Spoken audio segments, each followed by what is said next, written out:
Okay, well, welcome everyone to Open Access Myths and Realities. I'm Craig Finlay. I'm a librarian at the Franklin D. Scherz Library here at IUSB. And today, as part of Open Access Week, I'm giving a presentation on open access, about some misconceptions of it, the reasoning behind it, and why I believe it's important. I guess first off, what is open access? Open access is comparatively new. As a movement, open access has only really been around for just about 12 years now. But open access is pretty simple. It's just removing barriers to research, to making peer-reviewed research immediately available via articles online to researchers, to students, to scholars all over the world, without pay barriers. The big obstacle to access that I think most people, when trying to do research, struggle with is due to subscription barriers. It happens at universities like this size. It happens to researchers who don't have institutional affiliation. It happens especially to students and faculty members in countries without the financial resources to afford very pricey journal subscriptions. And so open access seeks to remove those barriers and then make that research that is immediately available without a subscription to use by researchers, and for those researchers to share it with their colleagues and to use in collaboration. So I get a lot of people asking me why they think open access is necessary. Because they work in the university or they're students in the university, and they never have access, or they never have any problems getting a journal article. Whatever they need, they go on to the library website, they search some databases, and they can find what they need. But what they're not seeing is the problems inherent in providing that access, because that access is not free. On the contrary, it's very, very expensive. This is something that we in libraries refer to as the serials crisis. Now, a lot of people are going to say that the serials crisis has been going on, for about 25 years, and so how can something be a crisis? But it still very much is. The majority of library budgets are now spent on serial subscriptions, not book purchases. And they keep going up every single year. If you look at some of the charts that I'm going to show you later, you'll see just how quickly the price of academic journal article subscriptions has outpaced, the consumer price index has outpaced inflation, and has become a real burden on libraries, and therefore on universities, on university budgets, and therefore on anyone associated with university, the students or faculty members. See, in a traditional publishing economy, and I'm going to give a tip of the hat here to Lee Van Orstel, who gave me this analogy. A standard economy will work like this. You have a steel manufacturer. They obtain iron ore, they smelt it, they create steel. They sell that steel to an automobile manufacturer. That automobile manufacturer then in return provides money. Pretty simple. The automobile manufacturer then connects with consumers who pass money on the automobile manufacturer. The automobile manufacturer sells them a car. So money passes from consumers to manufacturers, and goods and services pass from manufacturers to consumers. Okay. This is sustainable. But scholarly publishing works in a prestige economy, meaning authors are not paid for their work. They're paid theoretically in other ways. So the author hands over article and copyrights to the publisher. Sometimes the author hands over money to the publisher as well, as far as graphics charges or other charges for processing. The publisher does not give any money to the author in this system of academic publishing. Instead, the author is assumed to be paid by promotion and tenure, grants, reputation, and prestige. The author publishes an article. The university then rewards the faculty member for publishing that article. The publisher then takes that article that they've just received at no charge. They edit it, and then they print it in a journal. The library then has to purchase that journal from the publisher, sometimes at very, very high prices. So the publisher exists in a bubble into themselves where they have no costs going out to obtain the articles that they're selling, and then a lot of money coming in for the articles that they sell to the libraries.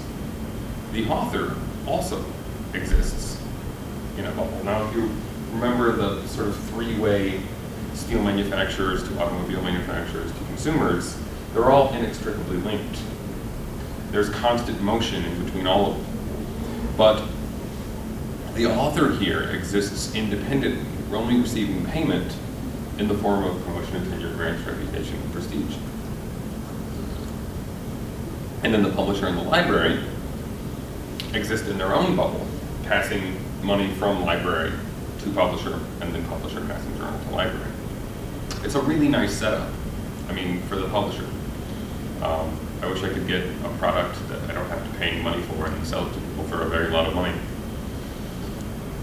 So, this brings us to one of the problems here, is that frequently authors, when they publish their journal article in a journal, when they hand it over, they'll sign a copyright agreement.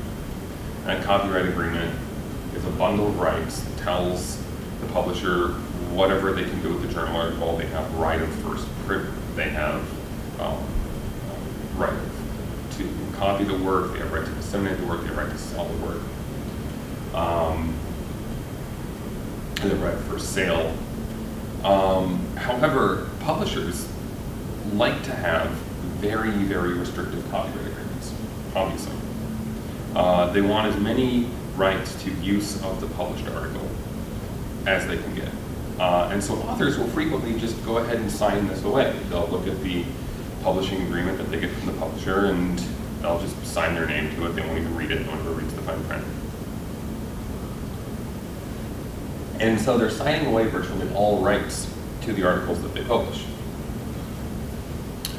This creates high prices and it limits access because you're granting the publishers effectively a monopoly on the materials that they're selling. They're conglomerating these materials into journals. These journals frequently have very little overlap in subject area with other journals. And as such, they can charge a lot of money for them, because if we do away with this journal, then there's no journal to take its place. Again, this has led to the serials crisis. So this is a graph put together by the Association of Research Libraries showing the increase in serials expenditures and increase in consumer price index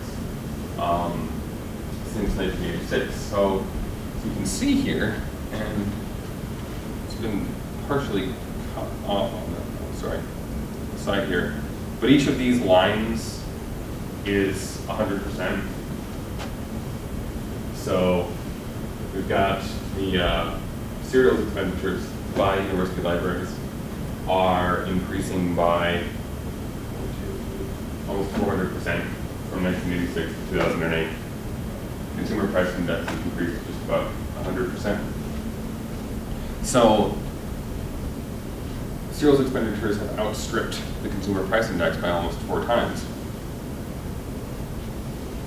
This is putting library budgets under strain. Every year, serials expenditures cost more. Every year, most libraries don't get more money, or if they do, they get a modest increase in funds. So every year, the proportion that libraries have to spend on serials increases. And this creates, as you might imagine, very, very high profit margins on behalf for the publishers. In 2010, with the world economy still very much hurting from the recession. Elsevier turned a profit of 724 million, this is in pounds, sorry, 724 million pounds on a revenue of $2 billion, it's a 36% profit margin. Springer Science and Business turned 294 million pounds on 866 million, that's a 33.9% profit margin. Wiley & Sons turned a 42% profit margin.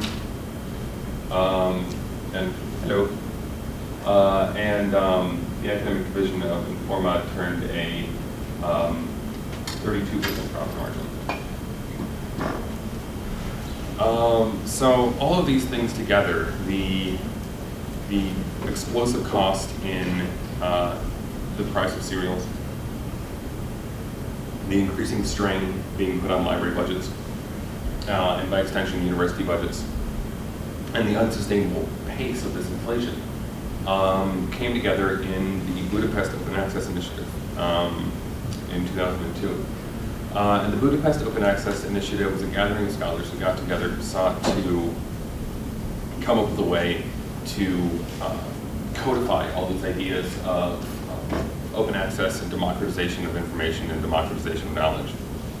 And let's go ahead and read this. It's a block of text, but it starts off by saying an old tradition and a new technology have converged to make possible an unprecedented public good. And the old tradition is the willingness of scientists and scholars to publish the fruits of their research in scholarly journals without payment, for the sake of inquiry and knowledge. The new technology is the internet. The public good they make possible is the worldwide electronic distribution of the peer-reviewed journal literature and completely free and unrestricted access to it by all scientists, scholars, teachers, students, and other curious minds. Removing access barriers to this literature will accelerate research, enrich education, share the learning of the rich with the poor and the poor with the rich, make this literature as useful as it can be, and lay the foundation for uniting humanity in a common intellectual conversation and quest for knowledge. Of course, it's much longer than that, but that's the gist of what the Open Access Initiative was getting to. It's the wrong clicker. So how does open access publishing work? Well, there are three roads to open access publishing. Green, gold, and hybrid. Now, green open access publishing is also known as self-archiving. So a faculty member will publish a peer-reviewed journal article and then take a version of that peer-reviewed journal article and place it into probably one of the a university institutional repository. There are also subject-specific IRs run by professional organizations, but the vast majority of them are university-specific institutional repositories. And really all an institutional repository is it's a place that you can put faculty publications, that you can provide open access to them, and make it searchable on the web, thereby increasing access, thereby also preserving that scholarship and putting it in one place and raising the university's profile. Now this relies on either faculty members to take the initiative to archive their own publications, or it relies on people who work in the institutional repository to go out and find faculty publications and then find a version that they can deposit. The tricky part of this is finding what you can deposit, because you can't just take a copy of a journal article that you published in an academic peer-reviewed journal and scan that and throw it into an institutional repository. Is probably a copyright violation. However, most authors' rights agreements will allow for authors to put a preprint or a galley print, some version of the academic journal article that was, post peer review, but pre-laid out for the print of the journal, and put that into an institutional repository. And it's up to frequently the people who work in an IR to help people who want to deposit their works find a version of their journal article that they can archive. The second type is gold. Gold is an actual fully OA journal. Now with the green OA, you've just got an institutional repository. So here at IU, we're building an institutional repository, and we take all comers written. So there's faculty publications in there. There's student publications in there. There's students' electronic theses and dissertations in there. It's not subject specific, and it doesn't function like a journal. Each thing is an entity in and of itself. But Gold OA is a journal that every issue publishes. Every single article that's published is immediately open access. It's free to access. And they function just like a subscription journal does. Like, the only difference is they don't have the pay barrier. Now, Gold OA works in a couple of different ways. Some utilize an author pay system, where an author will pay the publisher a fee to make that article open access. But that's less than half of OA publishers. The majority of OA publishers don't have article processing fees. They're supported by professional organizations. They're supported by universities, such as the Open Journal Systems journals that we support here.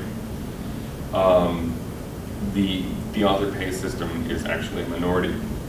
And then there's the hybrid system, which I'm not a huge fan of.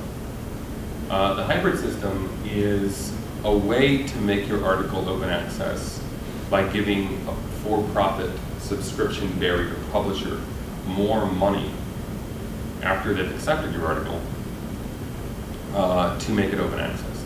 The problem with this is that it's just giving for-profit publishers more money, and it doesn't bring the costs of journals down. The whole idea behind open access, especially Gold open access publishing, is to provide an alternative to the subscription-based journals that's going to put enough pressure on for-profit publishers to bring their prices down a little bit.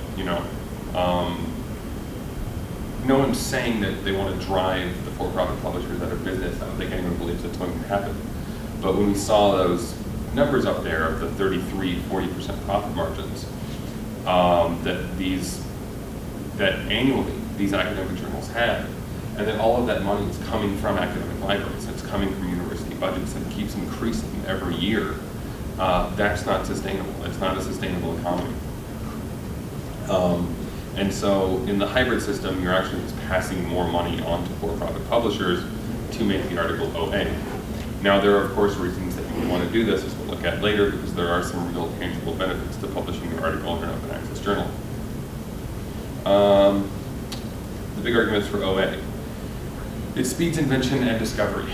If you publish your article in a subscription-based journal, well, one, access to your articles is going to be necessarily be limited to people who have an institutional affiliation and subscribing to it, or who want to fork over the money when they get to the article page and purchase a copy of the article.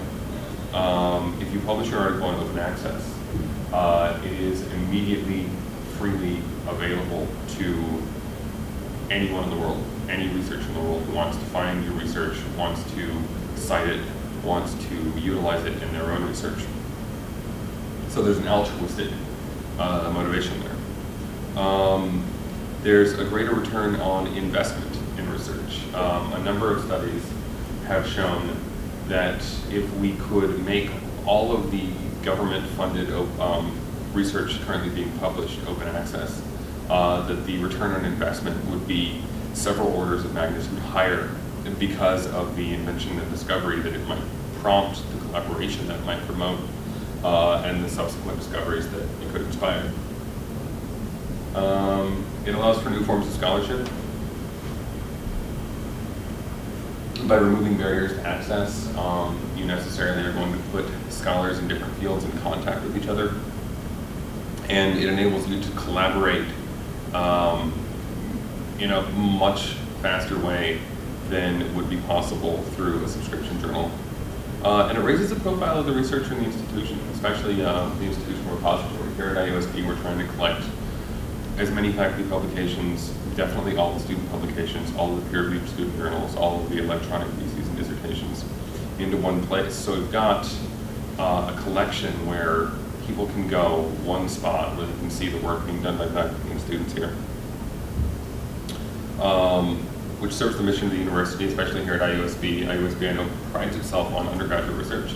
We have 5 peer-reviewed student publications that are published by students, written by students, and peer-reviewed by students.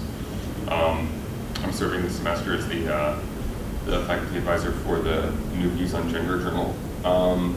And we're working very hard in the Student Pubs Committee to get the student publications online and to get more student work in the institutional repository because it greatly increases their reach. A year ago, well, not even a year ago, 6 months ago, I put all of the applied mathematics and computer science theses into the institutional repository. So they're in the IR, they're PDFs, anyone in the world can Google what the topic is and they'll pop up. And in just 6 months, some of the master's theses that I put in from computer science and mathematics have hundreds of downloads, some over a few thousand downloads. I think the most downloaded article has to do with some sort of a development of an app for online shopping, and then another one has to do with detecting cracks in asphalt. But yeah, hundreds of downloads in just months. So people are accessing the scholarship that the students are producing, which I think serves the university mission. But there is a very practical benefit too. Are you taking questions, Adiva? Mm-hmm. So, in previous years, if I would do a search on PsycInfo, it would give me the results of dissertation abstracts, and it would be nearly impossible for me to get a hold of the dissertation. Yeah. Because they never existed anywhere other than locally at that institution. So are dissertations now being placed in a similar repository? Or do I have to know where it's kept so that I can go find it? Can I just Google it? How would I get a hold of it? Yeah, universities are increasingly, universities that have institutional repositories and active institutional repositories, I think increasingly a lot of universities are putting dissertations into IRs. Because you're right, it's very hard to find them because they're not really published. It's not like a book that was distributed and had a big print run. And so, yeah, it can be pretty hard to find them. You've pretty much got to resort to interlibrary loan to get it. I know that, so as far as accessing IUPUI, which has a healthy institutional repository, much larger than ours, theirs has been around since 2003, they looked at how people were accessing the items in their IR, including ETEs, and found that the majority of people were getting there just through Google or Google Scholar. So, I mean, as to your question, is it going to be easier to find dissertations now that people are placing them into IRs? Increasingly, yes, but it's going to be up to each individual university to place their own ETDs into their own IR.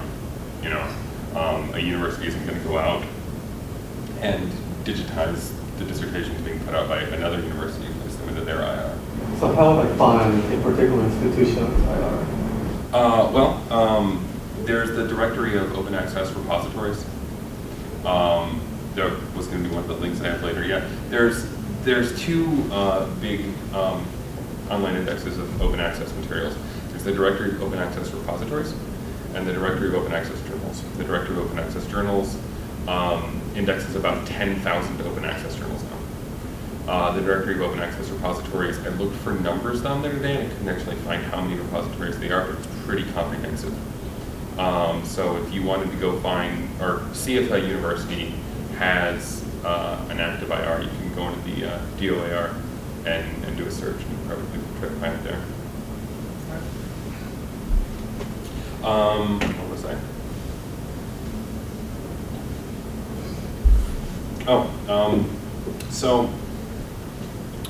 One thing that has been documented for publishing in open access.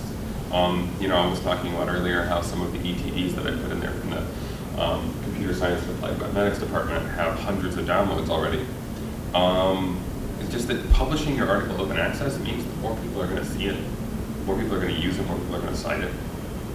The more widely available something is, it stands to reason the more people are going to make use of that availability. So in physics, for example, you are looking at about a 250% increase in citations if you publish open access, as opposed to if you publish in a subscription-based journal.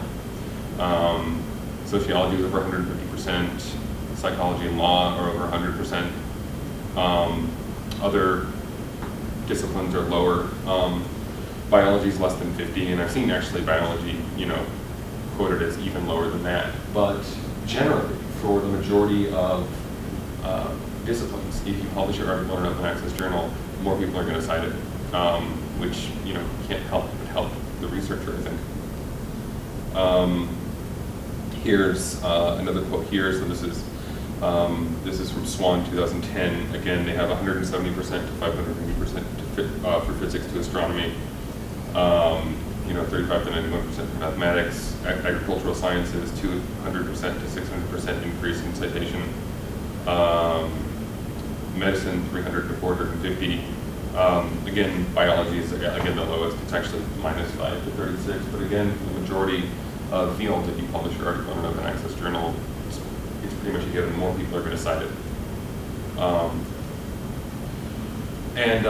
For another example of this, so this is a list of citations to articles published by universities. It's kind of small in the back there, but you can see up here we've got MIT at the top, easily at the top, 450,000. But the one that stands out here is the University of Southampton, which is ranked 3rd highest in the UK, 25th in the world. It's above Columbia, it's above Yale, it's above Purdue. And I had honestly never even heard of the University of Southampton until I saw this graph. But the reason why they are 3rd in the UK and 25th in the world, why they have more citations than Yale, is because they were the first university to establish an institutional repository and an open access mandate. Even before, I think it was late 90s, I want to say, sorry, but even before the Budapest Open Access Initiative was written, the University of Southampton established an IR and made all of the items in the IR open access. And so that's why you get a small university with more citations to their articles than Yale or Columbia. I think that, if nothing else, that is one of the strongest arguments that I believe that I can show to faculty and to administrators as to why their university should embrace open access. Just that right there, just that number. You can fudge numbers, and you can be a statistician, I guess. But I mean, that's pretty cut and dry. I mean, there's no deception there. It's just raw citation counts. So some myths about OA, which there are a great many out there. Sorry, the CNRL is supposed to appear. When open access really started to take off in the early 2000s, publishers started pushing back. Obviously, they were scared. If you sell something, and if you sell something for a lot of money, there are, I think, 10 different disciplines where the average cost of a subscription for 1 year to a journal is over $1,000. In chemistry and physics, the average cost of one journal is $5,000 or $6,000. And then somebody comes in the scene and they start giving that thing that you sell for free away. Like, you're gonna try to figure out some way to push back. They were panicky. And so actually a few of the journals actually hired PR firms to come in and come up with talking points that would scare people away from open access. And so the first one was that it's not peer reviewed. And that OA journals aren't as good as subscription journals. OA has nothing to do with whether something is peer reviewed or not. The functioning of the journal in an open access journal is identical to a subscription-based journal. They have editors, they are peer reviewed. And in 2004, actually, Thomson Reuters, which is a subscription-based journal, did a survey. And 2004 is only 2 years after the Budapest Open Access Initiative. I mean, we're talking about the infancy of open access here. I don't even know how many open access journals there were in 2004, but I can't imagine it's a lot. And they found that in every single one of the science fields that they surveyed that there was a quote-unquote very high-quality journal, and that's 10 years ago. I mean, that was open access. Very few people even knew what it was then. Now the DOAJ indexes over 10,000 journals, so we've got, just a random sampling here. You get College and Research Libraries, +1 last year published 31,000 scientific articles. They're actually the largest publisher now. Frontiers in Neuroscience has a high impact factor. Cancer Journal for Clinicians, Optics Express is apparently an excellent physics journal. There's a lot of outstanding open access journals out there that function in a variety of ways. And really no evidence at all to assume that on average open access journals are, like just not as good as subscription-based journals. Another myth that they spread at the time was that open access makes it more likely for your work to be stolen. The fact is, if something's on the internet, yes, it can be stolen, it can be plagiarized. It's going to happen eventually. But I would counter, and a lot of people have countered, that on the contrary, open access probably makes it easier to find people who are plagiarizing. Because if you publish an article in a subscription-based journal that is really hard to access, if somebody finds it and takes it, which, journals are part of big deals and thousands of universities and millions of students have access to them, so the odds that if somebody really wants to plagiarize your work, they're probably going to be able to if they're a student at a university or a researcher. But if it's behind a subscription journal, it's harder to find out if they've done it, whereas if it's an open access journal, you can just do a simple Google search and it'll match those words. So I think that actually making something open access makes it easier to identify plagiarism. I think it actually can help make people safer. The idea was spread that, it's open access, it can go anywhere, people can share it, so everyone's going to steal your work. But, I mean, you would think if that was the case, that if there had been any really scandalous cases of people's work being stolen because it was open access, that the journals would be publicizing this, that they would be pointing it out, and it just hasn't happened. So OA today, the Directory of Open Access Journals indexes over 10,000 titles. Institutional repositories are now widespread across universities of all sizes. We're starting one here at IUSB. They're popping up, around the IU system. This is from David Lewis's study about the inevitability of open access, looking at some extrapolated data and positing that it's possible that by as early as 2018 and as late as 2025, that up to 80% of articles published could be open access, judging on the growth of OA journals, the growth of access to OA journals, and the fact that academic publishers are now no longer trying to smear OA as much as they're trying to co-opt it and find a way to make parts of their journals OA as well, through the hybrid subscriptions by taking money from people to make their journals OA. So we'll see how that plays out. But I mean, one thing for certain is that open access is definitely an established part of the scholarly communications ecosystem. It's not going anywhere. And I really think it can only continue to grow. The DOAJ adds a lot of new titles every single year, and that rate of increase doesn't really show any signs of slowing down. So that's my presentation. Any other questions on OA that you might have? So in my department, one of the recommendations that our senior faculty members have made to someone who is untenured was to avoid publishing in an open access journal prior to tenure. Okay. Because since it is still relatively new, it may not be seen as favorable because we don't understand much of it, which is one of the reasons I wanted to come here. And he has published in an open access journal. So he asked me for my input, and I have never published in one of these. I regularly get solicitation emails from them asking me to publish, but it seems that there's always a cost, and I think you said that that's the minority of open access journals charge for publication. Yeah, but what you might be encountering too is, I'm sorry, which department? Psychology. Psychology. What you might be encountering too are a small subset of journals that you have to pay to publish in, called, that people are calling predatory open access journals. So there's money to be made by publishing articles that people pay for. Now, the subscription journals are doing this as well. with hybrid open access, but there are some open access journals that have an author pays system that are very aggressive about soliciting submissions from faculty members.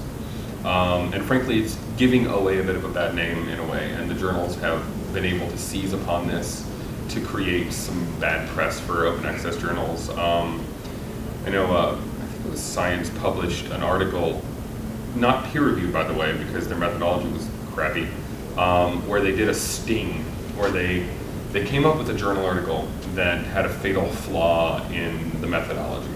I didn't really understand it because it was a medical-based study about, I think, malaria, but anyone who was familiar with the lab procedure for this study would have, noticed that the result that they came up with was flawed, and then they submitted it to something like 100 or so author pays open access journals, and it got accepted into about half. And then, they sort of trumpeted this as like, look, these people aren't publishing good scholarship. Of course, they didn't submit it to any subscription journals, so you can't make a single inference from what they were doing. What you might be encountering with sort of the consistent solicitations of submissions are some of those more aggressive journals. What you were describing as far as a recommendation to not publish in an open access journal just because it's not understood very well is I think pretty common, and that's kind of one of the things that I'm trying to dispel, is that open access publishing isn't functionally different as far as the peer review and the editing process from subscription-based journals. The only thing that's different is that people don't have to pay to access it. So that's good to know, to get that feedback. And you addressed what the concern seems to be, is that it gives the impression that you're paying to publish. And this has been voiced as a concern, that the level of scrutiny exercised by these open access journals seems to be different than the level of scrutiny in subscription-based journals, to where I guess it's an illusion, so I'll use that word, the illusion that is circulating in my department right now is that if you publish in an open access journal, your publication is somehow less quality than if you had published in a subscription-based journal, because you paid them to publish your work, rather than submitting it and having a peer review process, which also exists here, but the illusion is that the review must be more lax.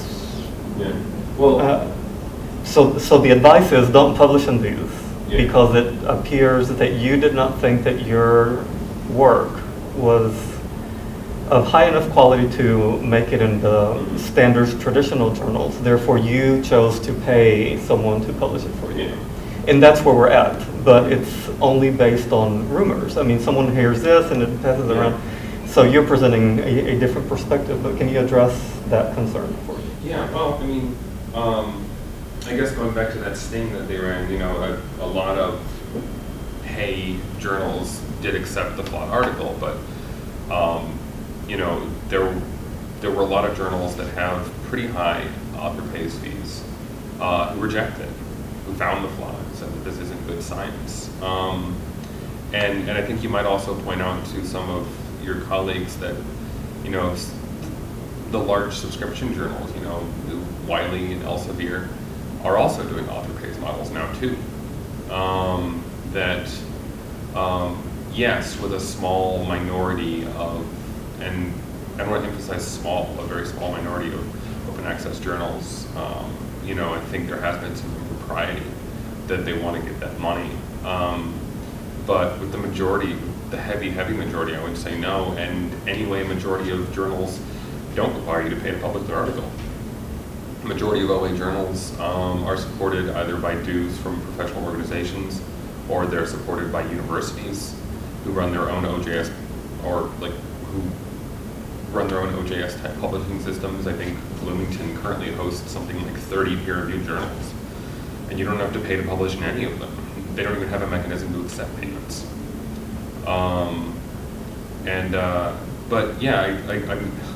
I can see how people create that connection because it seems to them like a vanity press.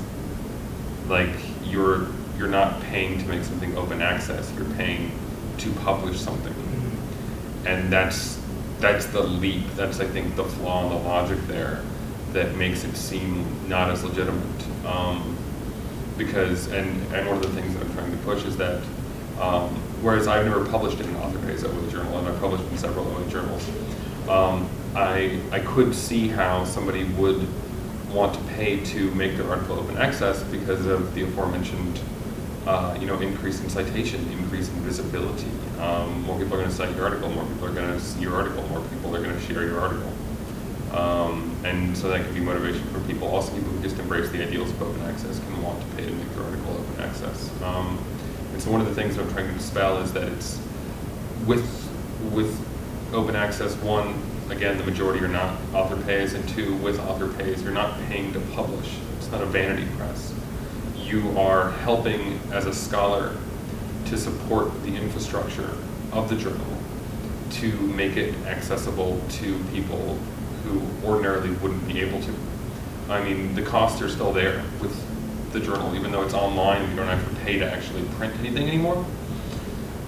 There's still costs involved. There's hosting, there's editing, and so that money has to come from somewhere.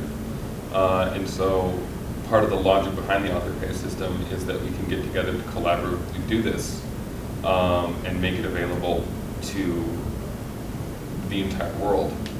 But then more than that, more journals are finding other funding sources to help support them. So you mentioned that these OA journals also have an impact factor. Mm-hmm. I mean, every journal has an impact factor. Right, and I didn't know that about these. So is that the standard that we should use to determine the quality of the journal, of the open access journal, or is there a different standard? Oh, well, that's a whole different presentation, which I'm actually going to be giving later in the semester. A lot of people have problems with the impact factor. So the impact factor is the number of citations received divided by the number of citable items within the last 2 years, I believe. And so you come up with a number that is the journal impact factor. And it's flawed in a number of ways. One of the reasons it's flawed is because it's only in the last 2 years. In some disciplines it takes longer than a year to actually start generating some citations. Another reason is it's really heavily slanted towards the sciences and towards high citing fields like medicine. Like it's not at all unusual. And so that's part of the reason why people have been embracing this new thing called altmetrics over the last few years. The Altmetrics Manifesto was written in 2010 by Jason Priam and some of his colleagues. And the Altmetrics Manifesto kind of looks at the availability of ways to measure impact now that everything's on the internet that can go way beyond simple counting of citations. Because I mean, really, I think that just counting citations is itself insufficient. If I'm writing a lit review and a lot of my citations are, previous studies have looked at this, and then I have parentheses, and I list 4 articles, that's a citation. I haven't really substantively engaged with that article, It hasn't really informed my research. I'm simply acknowledging that it exists. And so the Altmetrics Manifesto, and there are a number of websites that you can go to. There's altmetrics.org, for example, looks at, Zotero, Mendeley, links, buzz around the blogosphere, all these other downloads, all these other ways to assess impact. But I mean, you're right in that still the standard is still impact factor. That is the default way to sort of assess journal quality is citations to the whole journal, unfortunately. I don't think that's going to change soon. Should you use it? I would say that you should look for a holistic approach and look for as many ways as you possibly can to measure impact factor, but impact factor is still the coin of the realm. So if we remove impact factor from the equation, then my question would be, what metric should I use? Would reviewing someone else's dossier, CV, whatever, that Well- comes through my desk, and that they have published in open access journals. I think that the knee-jerk reaction from most of my faculty members is going to be, this isn't good quality because he published in it. What can I then come back with and say, no, these are the things that you need to look at. Just don't look at the fact that it was open access. Yeah. How could I discern a higher, lower quality type of journal, or are we not there yet, or give Well, me some guidance? I mean, I think part of the problem that we're still dealing with is looking at the journal itself as opposed to the research itself. You know, there can be bad things published in really good journals. There can be really great articles published in journals without a lot of attention given to them. But for some reason, we still think that the journal is the most important thing. It's not the research, it's not the individual journal article, it's the journal itself.